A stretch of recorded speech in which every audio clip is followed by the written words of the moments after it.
मित्रांनो, आपण बघत आहेत एकदम फुलाने बहरलेली शेती। ही नुसती फुलाने बहरलेली शेती नाही, तर हे आपल्या शेतीमध्ये पण फुलासारखा सुगंध दरवळते। तो कशा प्रकारे?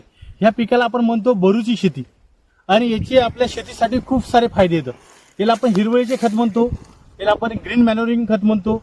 आता याचा काय फायदा आहे? आपण जेव्हा हे फुलाच्या अवस्थेमध्ये येते तेव्हा याला आपण नांगराने पलटी मारून जमिनीमध्ये गाडतो आणि याच्यामुळे काय होते, एक ते जमिनीची पूर्ण सुधारणा होऊन जाते, जमिनीची नायट्रोजन लेवल वाढून जाते। जमिनीमध्ये सर्वात मोठा म्हणजे जमिनीचा विषय सेंद्रिय कर्ब, हा सेंद्रिय कर्बाचंही प्रमाण जमिनीमध्ये वाढवते।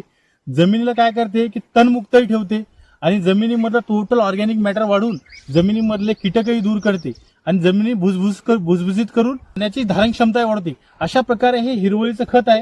हे नक्कीच आपण आपल्या जर जमीन आता उन्हाळ्यामध्ये खाली असेल तर त्या जमिनीमध्ये हे आपण आपल्या जमिनीमध्ये गाडून आपल्या जमिनीची सुधारणा करू शकतो।